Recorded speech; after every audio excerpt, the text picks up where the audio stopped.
So hello everyone, welcome to True IAS. हम लोग previous lecture में जो पावर्स एंड फंक्शंस हैं यानी कि जो जुरिसडिक्शंस हैं हाई कोर्ट की, उस टॉपिक को हम लोग देख रहे थे।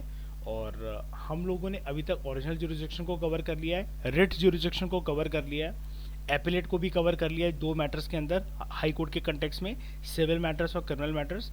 अब हम लोग बात करते हैं एक और इम्पॉर्टेंट जुरिसडिक्शन की, डैट इज सुपरवाइजरी जुरिसडिक्शन। समझना इस चीज़ को, जो हाई कोर्ट है इसके पास ना सुपरिटेंडेंस है, कमांड है over all courts and tribunals जो कि उसके टेरिटोरियल जुरिस्डिक्शन के अंदर फंक्शन कर रहे होते हैं, एक्सेप्ट मिलिट्री कोर्ट्स और ट्राइब्यूनल्स। ये हम पढ़ चुके हैं ऑलरेडी, ठीक है, इसी चैप्टर के अंदर। मिलिट्री कोर्ट्स और जो मिलिट्री ट्राइब्यूनल्स हैं उनके अलावा, याद है श्रेया कंसेप्ट वो ठकुराइन कोर्ट मार्शल का, जो आपको डाउट भी था श्रेया आई थिंक या किसी और को था, तो वो मैंने बताया था। इनके कोर्ट अलग चलते हैं आर्म्ड फोर्सेस के, तो वहाँ पर इसकी जुरिस्डिक्शन नहीं चल पाती है। अब आपके दिमाग में ये आया होगा, अगर जो मिलिट्री कोर्ट्स या जो मिलिट्री ट्राइब्यूनल्स हैं, मान लो फॉर एग्जांपल किसी आर्म फोर्सेस की सर्विस का ऑफिसर का कोर्ट मार्शल हो गया अब इसमें, ठीक है, तो अब उस पर्सन को अगर ये लगता है कि गलत तरीके से मेरा कोर्ट मार्शल हुआ है, मैंने बॉर्डर पे या फिर अपनी ड्यूटी करते वक्त ऐसा कुछ भी नहीं करा जिस चीज़ का केस बनते बनते इतना बड़ा बन गया कि मुझे सर्विस से निकालने की बात चल रही है, तो वो पर्सन कहाँ जाएगा? जैसे इसमें लिखा हुआ है हाई कोर्ट की, हाई कोर्ट के पास पावर ही नहीं है श्रेया, ठीक है, सुपरिटेंडेंस की मिलिट्री कोर्ट्स और ट्राइब्यूनल्स के ऊपर। तो अगर कोई मिलिट्री कोर्ट या कोई ट्राइब्यूनल की कोई वर्डिक्ट हो, कोई जजमेंट हो, तो उसके अगेंस्ट फिर पर्सन कहाँ जाएगा? हाई कोर्ट ने तो अपने दरवाजे बंद कर दिए, वो सुप्रीम कोर्ट जाएगा, ठीक है। तो मैं फिर से बता रहा हूँ, हाई कोर्ट के पास पावर है सुपरिटेंडेंस की सारे के सारे कोर्ट्स के ऊपर और ट्राइब्यूनल्स के ऊपर जो कि उसकी टेरिटोरियल जुरिस्डिक्शन में फंक्शन कर रहे होते हैं, ठीक है। अब 10 इट में call for returns from them, ये भी बताता हूं मैं। Make and issue general rules and prescribe forms, ताकि वो उनकी प्रैक्टिस और जो प्रोसीडिंग्स है उसको वो रेगुलेट कर सकें। अब ये जो call for returns from them है ना, बेसिकली कुछ नहीं है। आपको मैंने एक चीज़ बताई थी ना, केसेस को ट्रांसफ़र करना बेसिकली, एंड ये भी देखना कि सबऑर्डिनेट कोर्ट या ट्राइब्यूनल्स वगैरह के अंदर क्या चल रहा है, याद है। लेकिन ये वाला हाई कोर्ट सुप्रीम कोर्ट के लिए भी कर सकता है क्या, या फिर उससे नीचे जो कोर्ट्स आते सर उनके लिए?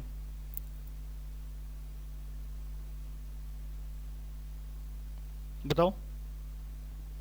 इसका ट्रांस हाँ, call for returns from them, मतलब जैसे कि अगर मैं आपको बोल रहा हूँ कि जो केसेस हैं वो ट्रांसफ़र कर लेना, हाई कोर्ट अपनी तरफ बोल सकता है कि कोई केस या केस से जुड़ा हुआ कोई भी चश्मदीद गवाह है या कुछ फैक्ट्स हैं वो मुझे बताओ। तो मैं कह रहा हूँ कि जो हाई कोर्ट है जब वो बताने को कहेगा, वो सबऑर्डिनेट कोर्ट के साथ ये वाला काम करेगा या सुप्रीम कोर्ट के साथ भी कर सकता है? सुप्रीम भेज सकता है केसेस, सुप्रीम कोर्ट से मंगवा सकता है केसेस वो? नहीं भेज सकता है सुप्रीम हाँ, कोर्ट। नहीं है ना, तो ऐसा नहीं हो सकता अपने से नीचे वाले कोर्ट्स को, ट्राइब्यूनल्स को, ठीक है। उसके बाद high court can prescribe forms in which books entries and accounts are to be kept by them. कौन? जो हाई कोर्ट से नीचे वाले जो कोर्ट्स हैं वो क्या क्या मेंटेन करके रख रहे हैं, किस फॉर्मेट में मेंटेन करके रखना है, ऑफलाइन मेंटेन करना है कि ऑनलाइन मेंटेन करना है, ये भी। और हाई कोर्ट जो है, it settles the fees payable to the sheriff, clerks, officers and legal practitioners of them. High court में हमने पढ़ा था ना कि जजेस के अलावा कुछ ऑफिसर्स भी होते हैं, है ना, कुछ स्टाफ भी होता है, उसको कितनी फीस या सैलरी मिलेगी वो भी हाई कोर्ट डिसाइड करता है। अब ऐसा नहीं है, यहाँ पर लिखा हुआ है कि जो सुपरिटेंडेंस पावर है हाई कोर्ट की या फिर ये जो है सुपरवाइजरी जुरिस्डिक्शन, ऐसा नहीं है कि ये सिर्फ छोटे मोटे कामों को देखने के लिए है, सबऑर्डिनेट कोर्ट अच्छे से फंक्शन कर रहे हैं कि नहीं कर रहे, वहाँ पर जो भी स्टाफ है जो पानी पिला रहा है उसकी सैलरी फीस कितनी होनी चाहिए, ये नहीं। ये काफ़ी ब्रॉड है। क्यों?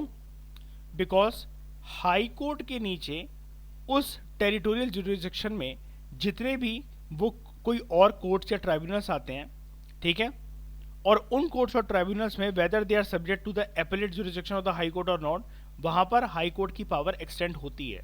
सिर्फ कहाँ नहीं होती है? कौन सा मुद्दा है? केस मिलिट्री कोर्ट्स और ट्राइब्यूनल्स। बाकी सारे के सारे कोर्ट और ट्राइब्यूनल, चाहे वहां पर एपेलेट जुरिस्डिक्शन जो है उन कोर्ट्स के पास है चाहे नहीं है, ठीक है, मतलब whether they subject to the appeal jurisdiction of the high court और नॉट, मतलब वो अपील जो है वो हाई कोर्ट में फाइल करी जा सकती है कि नहीं करी जा सकती, वो कोर्ट और ट्राइब्यूनल डिसाइड करने की उनके पास पावर है कि नहीं है। लेकिन फिर भी अगर वो हाई कोर्ट है तो हाई कोर्ट के नीचे कोई भी कोर्ट और ट्राइब्यूनल हो, वो उनका कोई भी स्ट्रक्चर हो, उनके पास कैसी भी पावर हो या ना हो, हाई कोर्ट सबके ऊपर सुपरिटेंडेंस रखता है, रखने का अधिकार उसको संविधान ने दिया है। बस मिलिट्री कोर्ट्स और ट्राइब्यूनल्स में ये वाला काम नहीं कर सकता। दूसरा, it covers not only administrative superintendence. अब जैसे ये देखो एडमिनिस्ट्रेशन वाली बात ही तो है ना कि बुक एंट्रीज और अकाउंट्स को किस फॉर्मेट के अंदर रखना है, but judicial superintendence also, judicial superintendence also. अब ये जुडिशियल सुपरिटेंडेंस मतलब क्या है? मतलब ये तो हो गया काम वगैरह स्टाफ का देखना और वो करना। यार ये भी देखना कि जितने भी केसेस हैं क्या वो निपट रहे हैं। इसके बारे में मैं आपको एक बात बताता हूँ। जुडिशियल सुपरिटेंडेंस को सिंपल सा अगर आपको समझना है ना, जैसे इस टर्म को मुझे मतलब मेरे को भी समझ में नहीं आता था जब मैं शुरू शुरू में पढ़ता था, इसको ना बैकलॉग के कंटेक्स्ट में आप समझो जुडिशियल सुपरिटेंडेंस को। श्रेया, जजेस के भी तो बेस में टारगेट होते होंगे ना, है ना ठाकुराइन, कि हमें एक महीने के अंदर अंदर अगर जैसे मतलब मान लो ओवरऑल हर जुडिशरी को पता है कि हमारे राज्य के अंदर इतने केसेस पेंडिंग चल रहे हैं, हमारे हाई कोर्ट सबऑर्डिनेट कोर्ट इतना, जुडिशरी ने उसका ये रिकॉर्ड मंगवाया, अकाउंट मंगवाया पूरा का पूरा सारे सबऑर्डिनेट कोर्ट्स और ट्राइब्यूनल से, तो इनका भी तो कोई टारगेट रहता होगा ना, या फिर हाई कोर्ट भी तो सबऑर्डिनेट कोर्ट्स और ट्राइब्यूनल्स को श्रेया टारगेट देता होगा ना कि एक महीने के अंदर इतने इतने केसेस का निपटारा कर देना, इतना होना ही चाहिए आपको, इतना और वो कब होगा कि इतना रेगुलरली मेंटेन रहो, ये रहो वो रहो। तो यानी कि खुद के ऊपर लगाम भी, खुद के टारगेट लेना भी, एंड सबऑर्डिनेट कोर्ट्स और ट्राइब्यूनल्स जो कि इसकी टेरिटोरियल जुरिस्डिक्शन के अंतर्गत आते हैं, बेसिकली एक high court being a judiciary और जुडिशियल ऑर्गन जिन कोर्ट्स पे सुपरिटेंडेंस रख सकता है, उनके उनको बताता तो होगा ना कि आपका स्टिपुलेटेड टारगेट ये है, इतने दिन के अंदर इतने केस सॉल्व हो ही जाने चाहिए। बताओ, हाँ सर, है ना? सुपरवाइज तो करेंगे। बिल्कुल करेगा। एंड जैसा कि मैंने बताया अपने आप के ऊपर भी लगाम लगाता है, तो इसको हम लोग कहते हैं जो हाई कोर्ट है इस कंटेक्स्ट में, सुपरवाइजरी जुरिस्डिक्शन के कंटेक्स्ट में, it is a revisional jurisdiction also.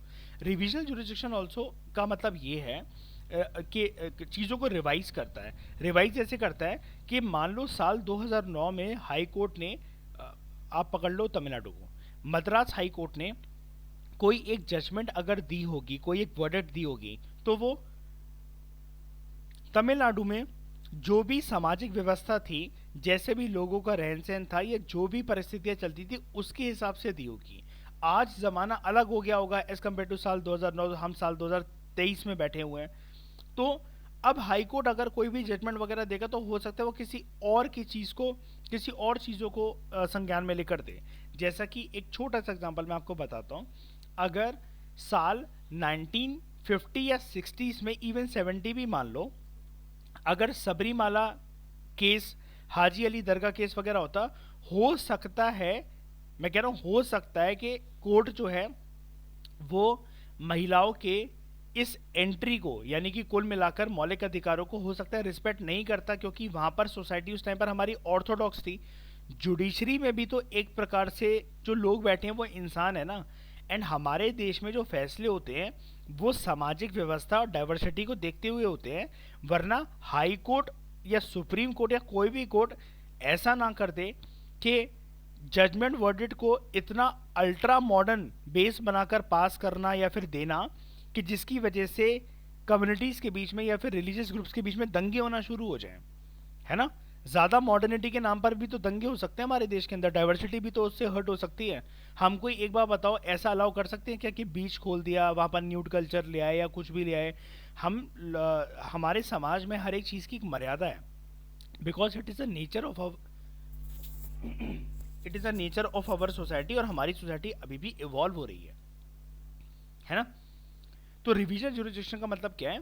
अपने आप को टाइम टू टाइम रिवाइज करता है ये हाई कोर्ट अपनी इस सुपरवाइजरी जुरिस्डिक्शन के अंतर्गत, कि जैसे जैसे वक्त ज़माना और हालात बदल रहे हैं, लोगों का रहन सहन बदल रहा है, तो इनकी जजमेंट्स के अंदर भी वो वाला एंगल आता है कि जो करंट सोसाइटी का जो स्टेटस है, कि आज की सोसाइटी, आज की सामाजिक व्यवस्था किस हिसाब से वर्क कर रही है, उसको जुडिशरी बहुत अच्छी तरीके से देखता है।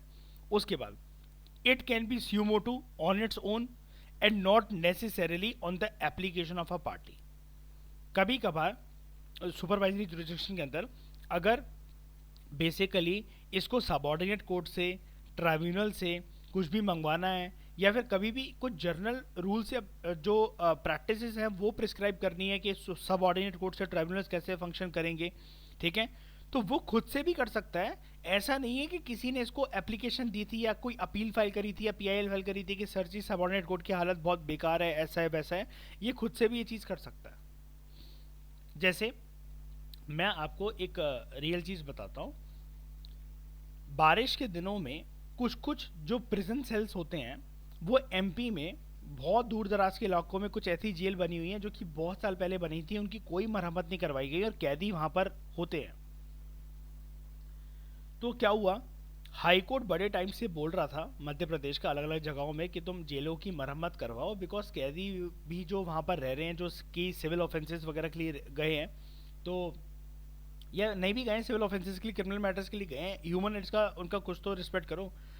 अब हाई कोर्ट ये चीज़ बोलता रहा, कुछ प्रिजन्स ने काम करवाया, एंड जिन प्रिजन्स ने काम नहीं करवाया तो जून जुलाई के महीने में वहाँ पर लास्ट ईयर बहुत तगड़ी बारिश हुई थी, और उसके चक्कर में क्या हुआ कि 5-6 ऐसे केसेस आए थे कि जेल की दीवारें जो हैं वो गिर गई, और जो अंदर कैदी थे 30 से 35 कैदी ओवरऑल मर गए। अब हाई कोर्ट ने फटकार लगाई पूरी की पूरी प्रिजन अथॉरिटीज़ को, उनके खिलाफ केस चलवाया और उसको सस्पेंड भी कर दिया। अब एक बार बताओ, क्या ये जो प्रिजनर्स थे उनकी फैमिली गई, या फिर जो लोग चोट खाए हुए लोग थे वो गए क्या हाईकोर्ट? वो तो जेल में ही है और फैमिली वगैरह नहीं गई, लेकिन फिर भी हाईकोर्ट ने यहाँ से खुद से एक्शन लिया कि नहीं लिया बताओ? इस केस के अंदर जो मैंने आपको बताई कहानी, रियल की बात है, लास्ट ईयर की, हाँ। है ना। However, this power does not vest the high court with any unlimited authority. ऐसा भी नहीं है कि हाई कोर्ट, अगर आप ये सोचो कि खुद से कुछ भी कर सकता है, तो सबॉर्डिनेट कोर्ट को अच्छे से फंक्शन ना करने दे। क्योंकि बात यहाँ पर क्या आ जाती है, ऊपर वाले पैराग्राफ में अभी तक हमने जितना समझा तो ऐसा समझा कि सबॉर्डिनेट कोर्ट और सबॉर्डिनेट ट्राइब्यूनल्स जो भी हाई कोर्ट के दायरे के अंदर आते हैं, इसका मतलब हमें तो ये टोन लग रही है ना ठाकुराइन कि ये तो फिर इंडिपेंडेंट तरीके से शायद से काम ही ना कर सके, हाई कोर्ट तो बार बार बीच में पोक करता रहेगा इनको, है ना, इनको छेड़ता रहेगा कि ऐसा नहीं ऐसा होना चाहिए, कभी भी कोई भी रूल ले आएगा, कुछ भी ले आएगा, तो फिर वो एफिशिएंट तरीके से फंक्शन कैसे कर सकते हैं, है ना। उनके अंदर भी फिर हमें डिलेज वगैरह देखने को मिलेगा, है ना श्रेया। तो ये जो अनलिमिटेड अथॉरिटी है ना हाई कोर्ट की, सॉरी जो हाई कोर्ट है उसकी जो अथॉरिटी है वो अनलिमिटेड नहीं है सबऑर्डिनेट कोर्ट्स और ट्राइब्यूनल्स के ऊपर, ये सिर्फ और सिर्फ एक एक्स्ट्रा ऑर्डिनरी पावर है। कॉन्स्टिट्यूशन हमारा ये बोलता है कि हाई कोर्ट को इसको बहुत ही rarest of the rare case में, और जहां पर हाई कोर्ट को अप्रोप्रिएट लगे वहां पर उसको यूज करना चाहिए। अब ये जो लिमिटेड है हाई कोर्ट की पावर कि वो ऐसा ना करे, सबऑर्डिनेट कोर्ट्स और ट्राइब्यूनल्स का बाप ना बने ज़्यादा, तो यहाँ पर क्या है, इट इज़ लिमिटेड टू कि जब क्या कहते हैं हाई कोर्ट के किसी भी एक्शन की वजह से ये लगेगा it is the excess of jurisdiction, अपनी पावर का हद से ज़्यादा इस्तेमाल कर रहा है हाई कोर्ट, या फिर उसने प्रिंसिपल ऑफ नेचुरल जस्टिस का तगड़ी तरीके से वॉलेशन कर दिया, there is a error of law, high court अच्छे से इंटरप्रेट ही नहीं कर पाया, ठीक है। एंड सुपीरियर जो कोर्ट्स हैं उन्होंने जो कानून बना रखे हैं, अब सुपीरियर कोर्ट सिर्फ एक ही होता है, कोर्ट्स नहीं होना चाहिए, सुप्रीम कोर्ट, उसको डिसरिगार्ड करा है, ठीक है। एंड हाई कोर्ट ने जो भी केस में जजमेंट दी है, किसी जज ने, उसने जो भी फाइंडिंग करी है, बाद में पता लगा कि कुछ फाइंडिंग करी नहीं थी, ऊपर ऊपर से ऐसे केस को देखते हुए और जजमेंट पास कर दिया, और उसके बाद अन्याय हुआ है किसी पार्टी के साथ। अब यहाँ पर एक बार बताओ, अगर ये केसेस आ जाएं, अब हाई कोर्ट या हाई कोर्ट के जो जज है उसका तो कुछ नहीं करा जा सकता, करा भी जाएगा तो वो तो एक लंबा प्रोसीजर है, लेकिन इमीडिएट तरीके से अगर हाई कोर्ट के इन सब ये जो 5 मुद्दे लिखे हुए हैं, 6 मुद्दे लिखे हुए हैं, इनके अगेंस्ट अगर मुझे जाना है और मैं चाहता हूँ कि किसी को बोलना कि there is an error of law, ठीक है, इसकी फाइंडिंग अच्छी नहीं है इस हाई कोर्ट की, या फिर इसकी वजह से अन्याय हुआ है एक दो पार्टीज़ को, इसने नेचुरल जस्टिस के प्रिंसिपल का वॉयलेशन करा है, इसने अपनी पावर का ज़्यादा यूज़ करा है, और जो सुपीरियर कोर्ट्स ने अभी तक लॉ बना रखे हैं इसने उसकी बिल्कुल भी इज्जत नहीं करी, अवहेलना करी है, उसकी बेइज्जती करी है। मैं ये वाली बातें जाकर किसको बोलकर इंसाफ मांग सकता हूँ कि हाई कोर्ट यहाँ से मैं, इस हाई कोर्ट से मैं खुश नहीं हुआ इसकी जजमेंट से, कहाँ बोल सकता हूँ मैं ये वाली बात जाके? Supreme court. Very good, supreme court.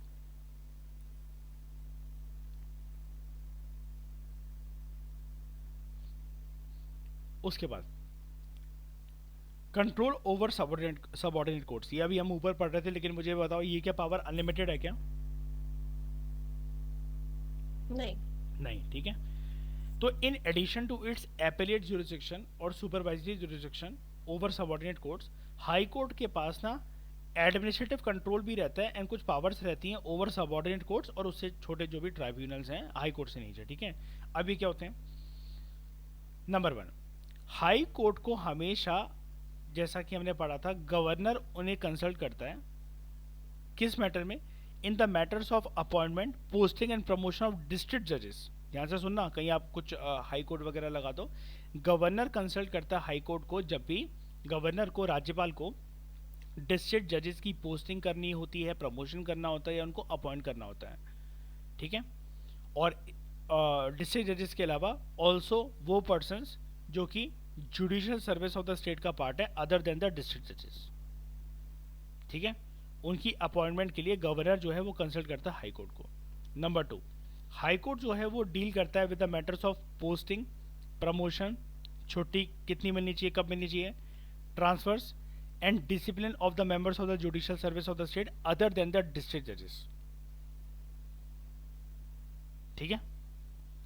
अब ये जो डिस्ट्रिक्ट जजेस है, यहाँ पर क्यों लिखा हुआ है अदर देन द डिस्ट्रिक्ट जजेस? तो भाई इनको कौन देखेगा फिर, इनकी posting, promotion, grant of leave, transfer को?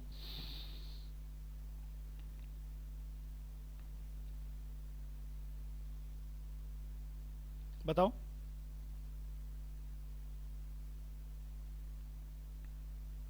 बोलो बोलो। High court. अरे नहीं, हाई कोर्ट का ही तो लिखा हुआ है अदर देन द डिस्ट्रिक्ट जजेस। ध्यान से आंखों से देखो, हाई कोर्ट की ही पढ़ रहे हैं हम ये, इसमें सबऑर्डिनेट कोर्ट चैप्टर खत्म हो चुका है यार। एक बात बताना, अगर ये डिस्ट्रिक्ट जजेस को भी देखेगा तो श्रेया, हाई कोर्ट की फिर कोई कुछ पावर रही क्या? सॉरी, ये सबऑर्डिनेट कोर्ट की कुछ पावर रही क्या? फिर फायदा ही क्या है? डिस्ट्रिक्ट जज जैसी एक अथॉरिटी बना दो, कंट्रोल उसको हाई कोर्ट ही कर लेगा, सबऑर्डिनेट कोर्ट को हटा ही दो। तो यहाँ पर ये जो डिस्ट्रिक्ट जजेस का ये सब जो देखते हैं वो देखते हैं सबऑर्डिनेट कोर्ट्स। यही तो बात है ना कि इनकी इंडिपेंडेंस यहाँ पे सुनिश्चित हुई है कि नहीं हुई है, बताओ? या फिर इनकी पावर्स इनको रियलाइज करवाई गई है? अब समझ में आया अब इसमें? उसके बाद it can withdraw a case pending in a subordinate court अगर उसके अंदर there is a substantial question of law that requires the interpretation of the constitution, ठीक है। अब क्या है इस केस में? वो क्या कर सकता है? It can either dispose of the case itself, जो केस चल रहा हो, जो सबऑर्डिनेट कोर्ट में पेंडिंग चल रहा हो, उसको वो ऑल टुगेदर केस को ही खत्म कर सकता है, या फिर वो डिटरमाइन कर सकता है what is the question of law, and तीसरा वो रिटर्न कर सकता है, it can return the case to the subordinate court with its judgment. खुद ने जजमेंट दे दी, सबऑर्डिनेट कोर्ट को बोला यही जजमेंट इस केस में दे दो। कुल मिलाकर समझ गए ना, सबऑर्डिनेट कोर्ट से, लोअर कोर्ट से अपनी तरफ केस को खींचना, उसको ध्यान से देखना कि सबऑर्डिनेट कोर्ट ने ठीक करा कि नहीं करा, इतना केस ये पेंडिंग क्यों चल रहा है, ठीक है।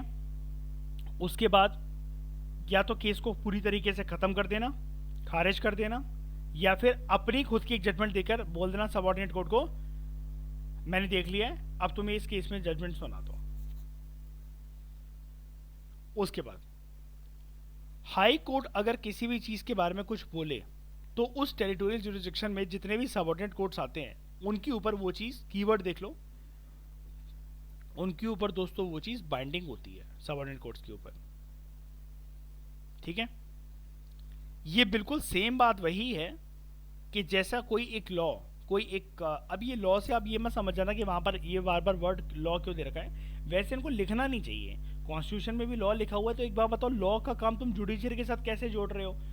तुम्हें कुछ शब्द यूज करना नहीं आते, तुम हमें क्या बताओगे कि पार्लियामेंट लॉ बनाता है, वो बनाता है? कुल मिलाकर बेसिकली यहाँ पर लॉ का मतलब ये होता है any decision, judgment, verdict, and वो प्रेसिडेंट, याद है श्रेया मिसाल जो दी जाती है जैसे किसी बात की, वो किसी कोई पुराना केस होता है एंड वैसा सिमिलर सा केस आया तो उसी को हम बेस बनाकर यूज करेंगे ताकि बार बार वो चीज़ रिपीट ना करनी पड़े, है ना। तो मिसाल याद है ना आप सबको, वो प्रेसिडेंट जो मैंने आपको सबको बताया था नायक की मूवी से, है ना, कि पास्ट में अगर कोई सिमिलर सा केस अगर आ चुका जुडिशरी के सामने, तो फ्यूचर में जुडिशरी पे टाइम वेस्ट नहीं करता पूरा पूरा उनको सुनने के ऊपर, वो अपने पास्ट रेफरेंसेस पे जाता है कि ऐसा ऐसा सुप्रीम कोर्ट ने इस केस के अंदर कहा था, उसी के तहत हम लोग आपको वर्डिक्ट दे रहे हैं, ठीक है। तो a law binding on all subordinate courts which are functioning under its territorial jurisdiction, तो वो हाई कोर्ट की सभी बातें उन सबऑर्डिनेट कोर्ट्स के ऊपर लागू रहती हैं। सिमिलरली जैसे कि anything which is declared by the supreme court it is binding on all the courts in India. तो एक बार बताओ, सारे हाई कोर्ट्स क्या, सारे हाई कोर्ट्स? अच्छा मुझे एक बात बताओ, कोई भी एक रूल्स रेगुलेशन लॉ मान लो बनाया कर्नाटका हाई कोर्ट ने, तो क्या ये अगल बगल के हाई कोर्ट के ऊपर भी लागू रहेगा क्या? सोच समझ के बोलना, मतलब मद्रास के ऊपर भी, आंध्र प्रदेश के कोर्ट के ऊपर भी, इन सब के हाई कोर्ट, मतलब मैं हाई कोर्ट की बात कर रहा हूँ, कर्नाटका की हाई कोर्ट क्या कोई भी बनाया हुआ रूल रेगुलेशन वगैरह लॉ वगैरह ये Assam high court, Bombay high court, Madras high court, Kerala high court, इन सब के ऊपर लागू रहेगा क्या, वैलिड होगा? अगर उसका इंटरेस्ट वहाँ पे है तो लगता हाँ अगर इंटरेस्ट है तो होगा, क्योंकि यहाँ पर कीवर्ड दूसरा ये है जो आपको जानना चाहिए, देख लो, within its territorial jurisdiction. अब दूसरा हाई कोर्ट एक हाई कोर्ट की टेरिटोरियल जुरिस्डिक्शन में कैसे आ सकता है? वो तो सबऑर्डिनेट कोर्ट ही आ सकते हैं। अच्छा मुझे एक बात बताओ, महाराष्ट्र के कुछ सबऑर्डिनेट कोर्ट्स हैं, ठीक है, अगर बॉम्बे हाई कोर्ट कोई रूल्स लॉज एंड रेगुलेशंस बनाए तो वो चलो ठीक है, समझ में आता है कि उनके ऊपर वो लागू होगा, लेकिन महाराष्ट्र स्टेट के वो सबऑर्डिनेट कोर्ट्स हैं, वो ट्राइब्यूनल्स हैं महाराष्ट्र के अंदर लोकेटेड हैं, वो उनके ऊपर अगर दिल्ली हाई कोर्ट अगर कोई कानून वगैरह बनाए तो वो लागू होगा क्या? नहीं। बिल्कुल नहीं होगा, बिल्कुल भी नहीं होगा। क्यों? कीवर्ड क्या बताया मैंने आपको? Delhi territorial jurisdiction. Delhi high court के अंतर्गत आता है क्या ये महाराष्ट्र वाला इलाका? बिल्कुल नहीं।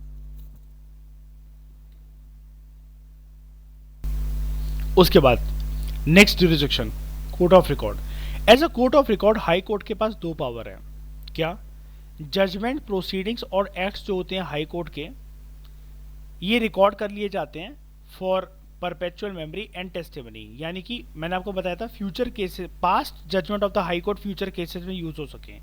ये जो रिकॉर्ड हैं they are admitted to be of evidentiary value, यानी कि इसको एक एविडेंस के तौर पर माना जाता है कि देखो कोर्ट जो है वो पास्ट में ये जजमेंट दे चुका है। यानी कि आप एक चीज देख रहे हो, प्रीवियस बेंच ने अगर कोई जजमेंट दी थी कभी किसी जमाने के अंदर, 1960s में, 70s में, 80s में, 90s में, 2000s में, 2011 से लेकर 20 तक कभी भी सुप्रीम कोर्ट ने कोई भी जजमेंट अगर दी थी, या किसी हाई कोर्ट ने, सेम स्टेट के अंदर एक मुद्दा है, बॉम्बे हाई कोर्ट ने किसी बेंच ने, और बॉम्बे में ही केस आया है कोई, तो वहाँ पर कोई एक ऐसा उसकी जुडिशरी ने जजमेंट दी थी, ठीक है, तो आप ना इसको कभी भी क्वेश्चन नहीं कर सकते। It cannot be question when produced before any subordinate court, question ही नहीं करा जा सकता उसको, बिल्कुल भी नहीं। क्यों? यार वो एक बेंच बैठी थी, या सिंगल जज बेंच भी हो तब भी वो चलेगा, आप उसको क्वेश्चन नहीं कर सकते हैं, क्योंकि वो उन्होंने एक सेम केस के अंदर सेम वर्डिक्ट दी थी। अच्छा मुझे एक बात बताओ, कोई एक जज है वो थोड़ा सा ना ये चाह रहा है कि यार ये वाली जो जजमेंट थी हमारे हाई कोर्ट की या सुप्रीम कोर्ट की 1980 में थी, साल 1980 में थी, अब वो जो जज है वो बैठा हुआ है साल 2028 के अंदर, मान लो, टाइम देख रहे हो काफी आगे है कि नहीं है बताओ?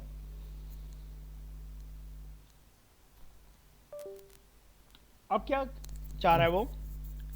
केस वही है, मुद्दा वही है, वैसे ही वो बेसिकली चाह ये रहा है कि मैं ना इस पे एक फ्रेश वर्डिक्ट चाहता हूं, मैं इस पे एक फ्रेश वर्डिक्ट चाहता हूं। उसको क्या करना पड़ेगा?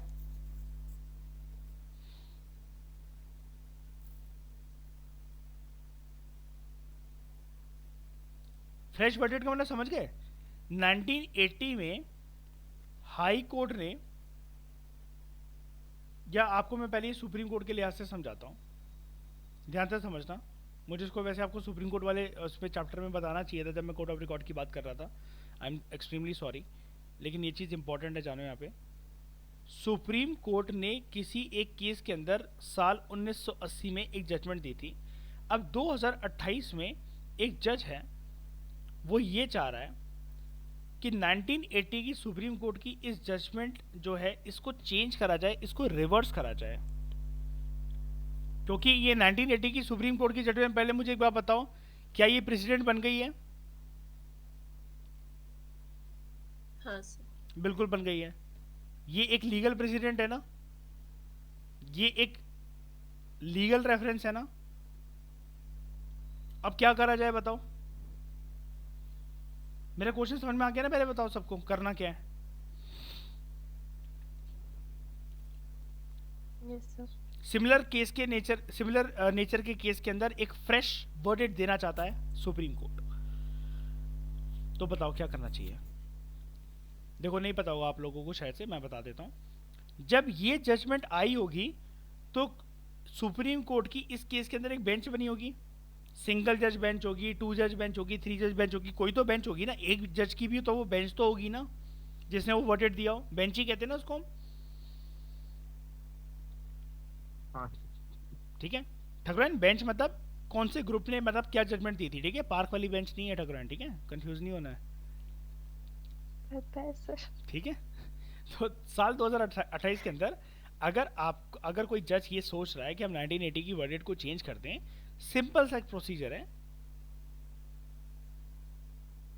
जो बेंच साल 1980 में थी एंड जो बेंच साल 2028 में होगी, ये उस 1980 की बेंच से बड़ी बेंच होनी चाहिए।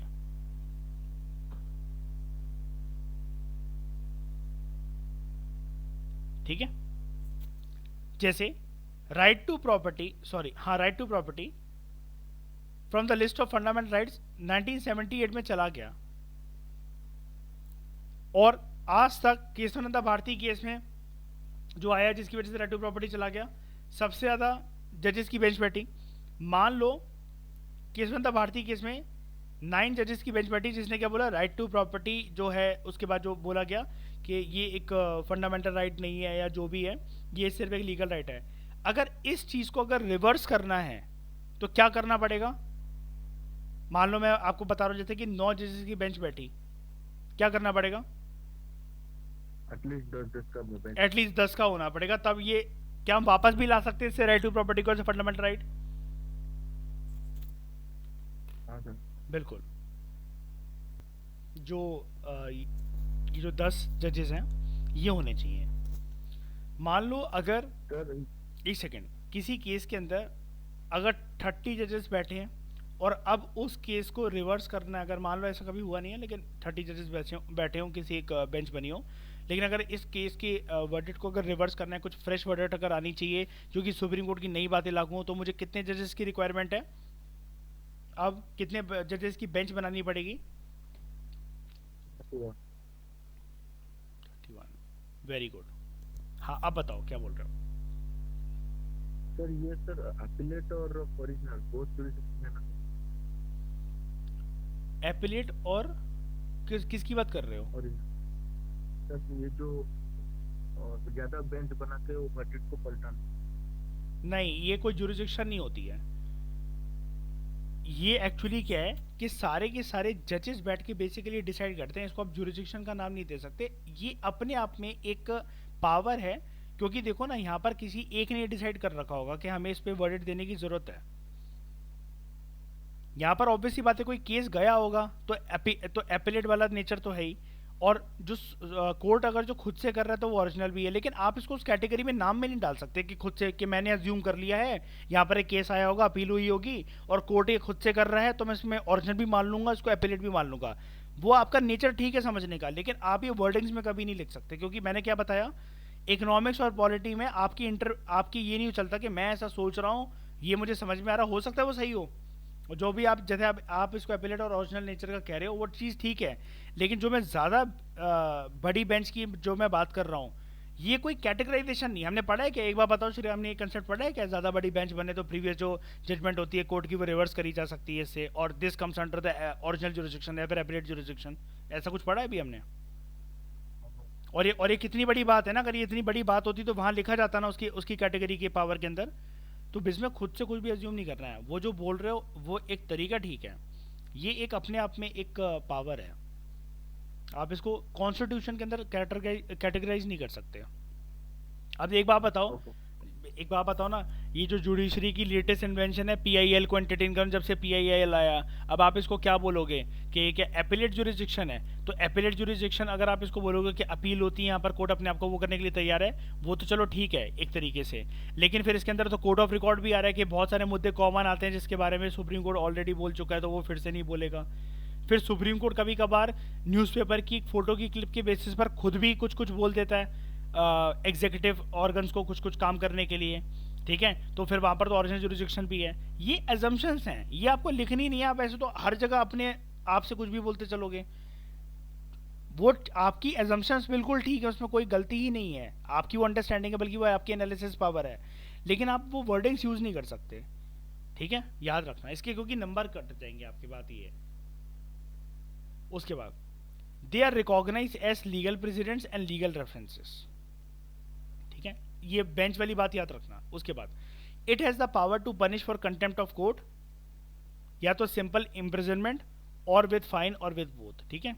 अब देख रहे हो ठकुराइन कितने अच्छे से कहा, वो सिंपल इम्प्रिजनमेंट, जैसे मतलब पर्सन चाहे जेल एक दिन को जाए चाहे 11 दिन को जाए, एक साल जेल तो जेल होती है ना। सिंपल इम्प्रिजनमेंट क्या होता है कि क्या शरिया वो जेल की सलाखों को छूकर बोलेंगे तब पकड़ के आ जाओ वापस ठीक है। उसके बाद जो एक्सप्रेशन है कंटेम्प्ट ऑफ कोर्ट,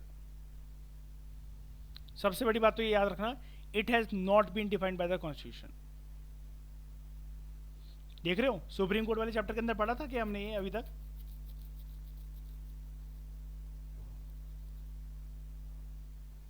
कॉम्बिनेशन में देखो पढ़ने का ये फायदा है। However the expression has been defined by contempt of court act of 1971, ठीक है। कौन लेकर आया होगा इस एक्ट को ठीक है, Shrimati Indira Gandhi ji. Under this contempt of court may be of civil nature, civil contempt हुआ है या क्रिमिनल कंटेम्प्ट हुआ है। सिविल कंटेम्प्ट का मतलब होता है आप विलफुल तरीके से डिसोबे कर रहे हो किसी भी जजमेंट, ऑर्डर या रेट या किसी भी प्रोसेस को एक कोर्ट का, या फिर आपने कोर्ट को एक अंडरटेकिंग दे रखी है और आपने उसको जानबूझकर फुलफिल नहीं करा, डिसोबे करा, कोर्ट की अवहेलना कर दी आपने। क्रिमिनल कंटेंट मतलब ये होता है, ये हमने पढ़ा था क्रिमिनल कंटेंट क्या होता है कि कोई भी चीज़ अगर आप पब्लिश कर रहे हो, कोई भी एक मैटर है या कोई भी अगर आप एक एक्ट कर रहे हो जिसकी वजह से जुडिशरी की जो अथॉरिटी है वो स्कैंडलाइज होती है या फिर लोअर होती है, तो या फिर there is an element of prejudice और interference with the due course of judicial proceedings, या देयर इज इंटरफेरेंस और obstructions regarding the administration of justice, ठीक है। तो आपकी कोई भी पब्लिकेशन है, आपकी कोई भी हरकत अगर जुडिशरी के इन काम काजों में बाधा अड़ाती है, जुडिशरी की अथॉरिटी को डिमीन करती है, जुडिशरी उसके बाद फर्दर प्रोसीडिंग्स नहीं कर पा रही एंड न्याय देने में जुडिशरी को दिक्कत हो रही है, कुल मिलाकर हाई कोर्ट्स को, सबऑर्डिनेट कोर्ट्स को, तो ये आपका क्रिमिनल नेचर का कंटेंट माना जाएगा। लेकिन अगर आप there is something called as innocent publication, अगर आप फेयर तरीके से जो कि हुआ जो भी घटनाक्रम चल रहा होगा अगर आप उसको रिपोर्ट कर रहे हो, ठीक है, और अगर आप उसको पब्लिश करने के बाद डिस्ट्रीब्यूट कर रहे हो, फेयर एंड एक्यूरेट रिपोर्ट जो है अगर जुडिशियल प्रोसीडिंग्स की, अगर आप फेयर तरीके से रीजनेबल तरीके से क्रिटिसिज्म कर रहे हो जुडिशियल एक्ट्स का, ठीक है, या फिर जुडिशरी की एडमिनिस्ट्रेटिव साइड का, तो इसको कैसे भी करके कंटेम्प्ट ऑफ कोर्ट नहीं माना जाता है। As a court of record जो हाई कोर्ट है इसके पास ये भी पावर है कि वो रिव्यू कर सकता है और करेक्ट कर सकता है अपनी खुद की जजमेंट को, ऑर्डर को, डिसीजन को। हालांकि there is no specific power of review जो कि कॉन्स्टिट्यूशन ने इसको दे रखी है। देख रहे हो हाई कोर्ट को कोई स्पेसिफिक पावर ऑफ रिव्यू नहीं दे रखी है, no specific power of review is conferred on it by the constitution. जो सुप्रीम कोर्ट है, it has been specifically conferred with the power of review by the constitution. ये वाली बात याद रखना, देख रहे हो, power of judicial review is granted to high court by constitution. True और false? false. Power of judicial review has been given to granted to Supreme Court by the Constitution. True. ये देखो, अपने आप में आपका एक प्रिलिम्स का question है और ऐसा कोई क्वेश्चन अभी तक आया नहीं है यूपीएससी में। श्रेया रेडी रहना इसके लिए साल 2024 तक में। इसको स्टिकी नोट में लगा लेना श्रेया फैट को, इंपॉर्टेंट है बहुत ज़्यादा। उसके बाद power of judicial review. Judicial review एक ऐसी पावर है हाई कोर्ट की जिससे हाई कोर्ट ये एग्जामिन करता है कि जो भी लेजिस्लेचर ने जो भी एक्ट्स वगैरह जो बनाए हैं उनकी कॉन्स्टिट्यूशनैलिटी क्या है, यानी कि वो संविधान की लक्ष्मण रेखाओं को पार करके संविधान की मर्यादा को, उसकी प्रोविजंस को भंग तो नहीं कर रहे हैं वो, ठीक है, इसकी वजह से किसी के मौलिक अधिकारों का कोई उल्लंघन तो नहीं हो रहा है। तो लेजिस्लेचर से पास हुए कुछ एक्ट्स और एग्जीक्यूटिव के कुछ जो ऑर्डर्स हैं, both of the central government and state government, on examination अगर कोर्ट को ये लगता है कि दे आर अल्ट्रा वायर्स, ये जो एक्ट वगैरह है या जो एग्जीक्यूटिव ऑर्डर है ये कॉन्स्टिट्यूशन की वैल्यूज़ को, उसके प्रोविजंस को वॉलेट कर रहा है, कोर्ट उसको इलीगल, अनकॉन्स्टिट्यूशनल और इनवैलिड डिक्लेयर कर सकता है, यानी कि नल एंड वॉइड डिक्लेयर कर सकता है। Consequently they cannot be enforce by the government, और फिर गवर्नमेंट उसको एनफोर्स नहीं कर सकती। ऐसा जल्दी मुझे फटाफट एक एग्जांपल दे दो, हालांकि हम हाई कोर्ट के चैप्टर में है लेकिन फिर भी एक एग्जांपल दो ऐसा अल्ट्रा वायर्स का। Central judicial appointment 99th constitution amendment act और इसके साथ बना हुआ NGAC, national judicial appointment commission, ठीक है इसमें ये। उसके बाद हाँ। जो जुडिशियल रिव्यू वर्ड है, it has nowhere been use in the constitution, ठीक है। जो प्रोविजंस हैं आर्टिकल 13 की, ये तो हो गया fundamental right, and article 226 high court की रिट जुरिसडिक्शन, ये साफ तरीके से they conferred the power of judicial review on high court, यानी कि हाई कोर्ट के लिए जो फ्रेज है जुडिशियल रिव्यू वो यूज नहीं करा गया है। क्या ये सुप्रीम कोर्ट के लिए यूज करा गया है?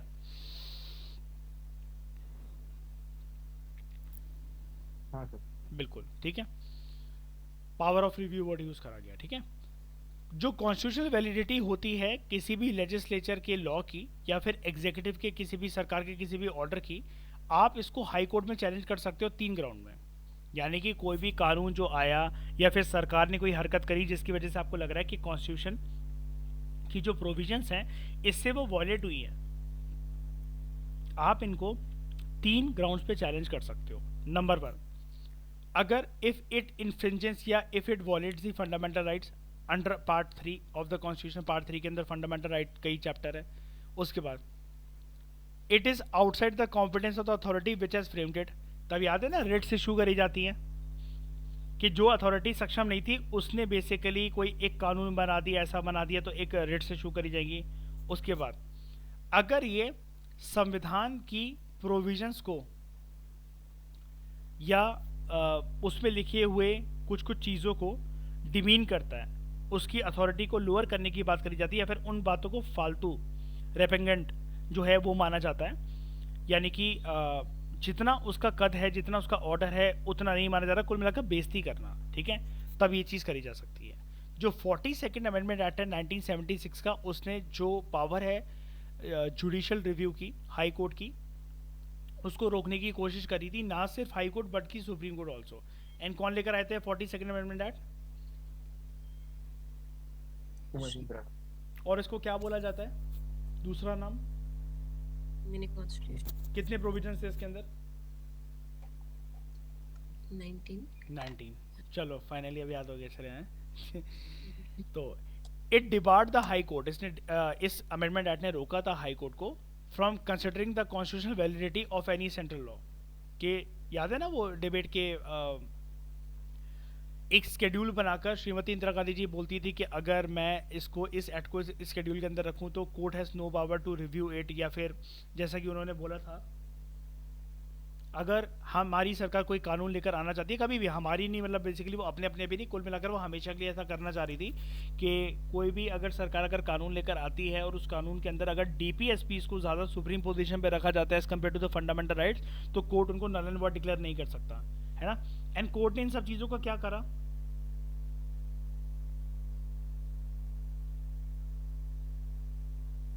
नल एंड वॉइड डिक्लेयर कर दिया उसको। नल एंड वॉइड डिक्लेयर कर दिया, वेरी गुड।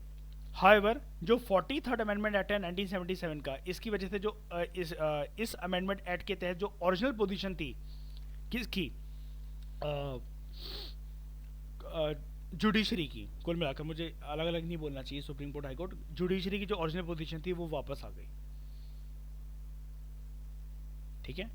अच्छा, ये नेम और जुरिडिक्शन दे रखे हैं आपको हाई कोर्ट्स के, कब ये इस्टेब्लिश हुए थे और इनका टेरिटोरियल जुरिडिक्शन क्या है, तो वो आपको चीज़ें पता होनी चाहिए।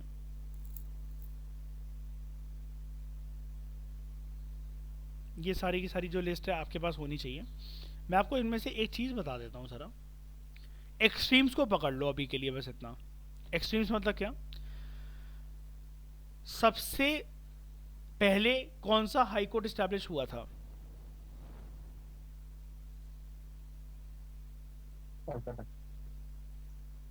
कलकत्ता, बॉम्बे, देख रहे हो, 1862, 1862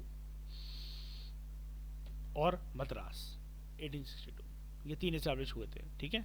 सबसे लेटेस्ट कौन सा हुआ है, आंध्र प्रदेश। आंध्र प्रदेश वाला साल 2014 के अंदर, है ना।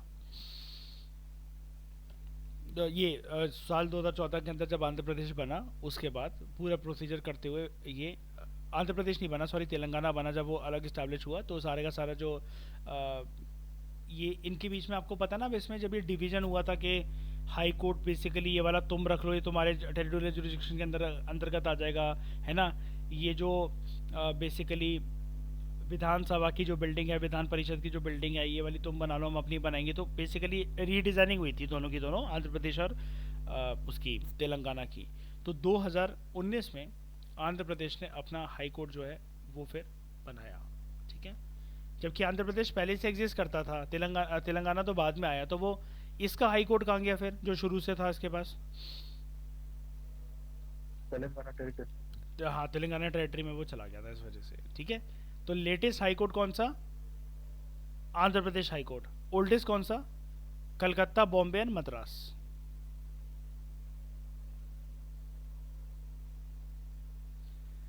तो दोस्तों कॉम्प्रिहेंसिव तरीके से हमारा ये जो हाई कोर्ट वाला चैप्टर है ये कंप्लीट हुआ। इस डिस्कशन में फिलहाल इतना ही। Thank you very much for discussion. Chapter हमारा कंप्लीट हो चुका है ये।